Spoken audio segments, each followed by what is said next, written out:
Coucou tout le monde, me revoilà. Donc ce matin on m'a offert une cagette de cerises. Donc du coup ni une ni deux, on va pas tout manger comme ça. Je vais faire des clafoutis, je vais faire des recettes quoi. Et là je me lance dans la confiture.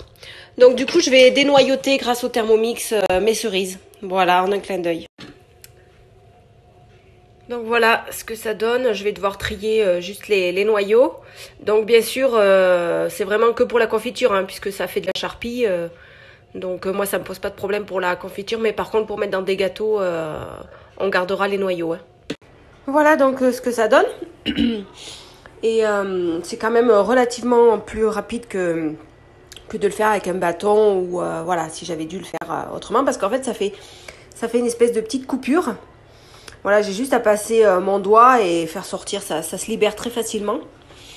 Et le fait de ne pas avoir mis d'eau, c'est que ça dénature pas et je peux récupérer tout le jus là. Vous voyez, j'aurais perdu tout ça si j'avais mis de l'eau là, comme indiqué dans la formule. Donc tout ça, je vais le filtrer et je vais le rajouter là et puis je vais peser.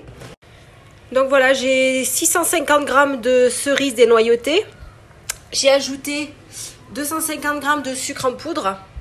Je vais venir ajouter également un sachet de sucre vanillé et 5 g de jus de citron. Donc j'ai ça, hein, je vais pas découper un citron juste pour ça. Donc voilà, hop. Je vais mettre 5 g. Voilà. Et donc je viens programmer 35 minutes à 100 degrés. Vitesse 2. Sans le gobelet et je mets le panier cuisson pour éviter les projections. Voilà. Sinon, il y a une petite astuce pour éviter les projections. À la place de mettre le panier vapeur, c'est de mettre 5 g de beurre dans la préparation. Ainsi, vous n'aurez pas de projection. Donc là, le temps de cuisson est presque écoulé. 5 minutes avant la fin, je viens ajouter un sachet d'agar-agar. Voilà. Je prolonge la cuisson. J'attends que ça se termine et puis je reviens vers vous. Voilà, donc la confiture est prête. J'ai plus qu'à venir mixer 20 secondes, vitesse 6. Et ensuite, je pourrai verser dans mes pots, fermer avec le couvercle et je les mettrai à l'envers jusqu'à refroidissement. Voilà ce que ça donne.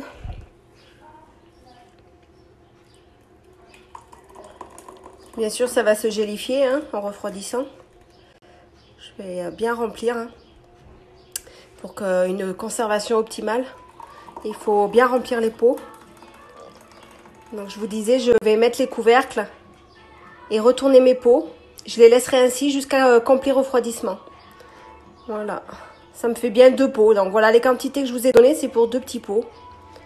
Type la bonne maman.